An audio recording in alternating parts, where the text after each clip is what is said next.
I'm going to tell my story. I'm going to share about my near-death experiences, and I'm going to show you pictures of our return trip to Zimbabwe, my first return trip.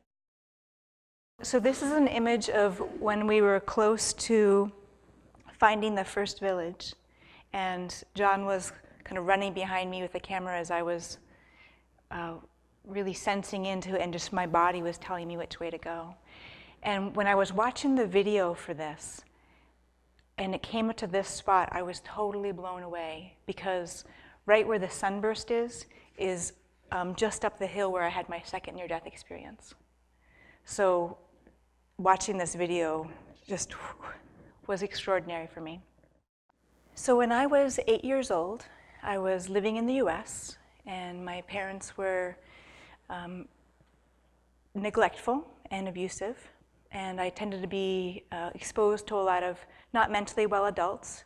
And one of those adults spotted me and chose me to abduct. So I didn't know it at the time, but he had taken me to what was then called Rhodesia, which is now called Zimbabwe. And he was very violent. My life was really in danger at every moment. He literally got in a military jeep and drove away.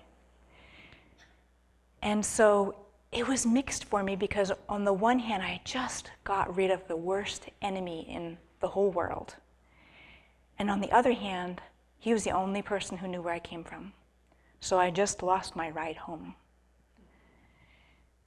And so I was in this market. I'm with this new man who I know nothing about. And he eventually directs me that we're going to go on a bus that looks something like this. This is a more modern picture.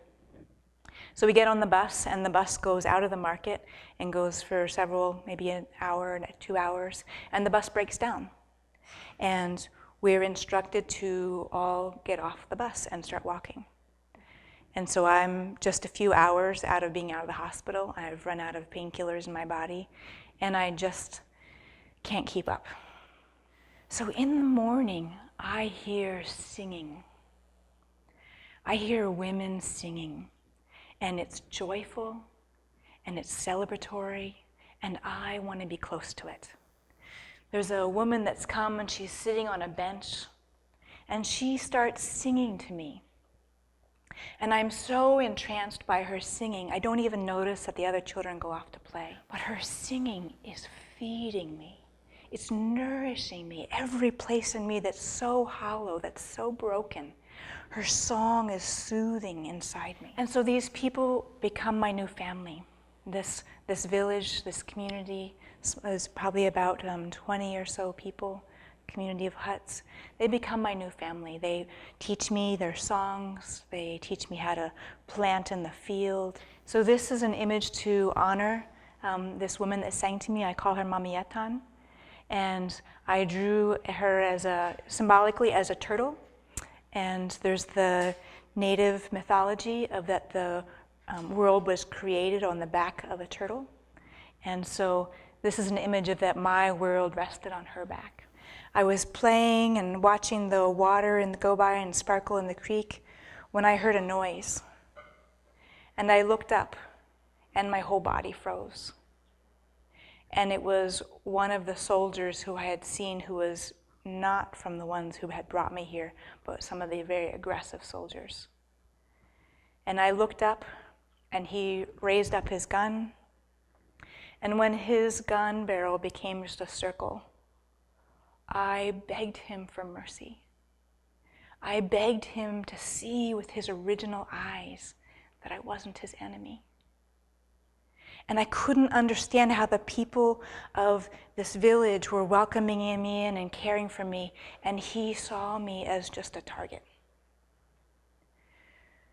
So he didn't hear my call for him to see me as the child that they saw, and he pulled the trigger, and the bullet grazed the top of my head and blew me off my feet. And I began to cross into death. And my life force went out of my body, came back in my body, and eventually just rocked right out the back of my heart. And then I could see again. And I opened my eyes to see these two beautiful women. They were black and they had yellow dresses. And I remember them. They were so familiar. And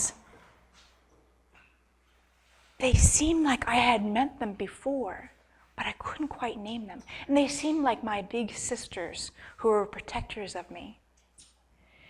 And they pointed to the side, and I looked over, and there was a big glowing sphere. And I suddenly remembered, if I go in that sphere, I will be fully restored. And what happened is that my Mom Yetan, she changed her wailing into singing. And I began to hear her. All these veils had closed behind me like leaves over a secret garden. And her song was so powerful, it penetrated through those veils that had closed. And I began to hear her. And I was going forward towards the light, towards the great heart, towards the source where I was originally a sound sung by the great heart. And I was pain-free, and I was going home. And then I heard her song, and it reminded me that I hadn't done my purpose. And by this time, she's called on the ancestors, and the song is so powerful, it's surrounding me. And it opens up my memory that I'm a medicine singer like her, and that I haven't done my purpose. And my desire to be part of the choir, all the beings here who are medicine singers, I wanted to be part of that group again and do my part and contribute my voice. And so that desire turned me around, and I came back to life.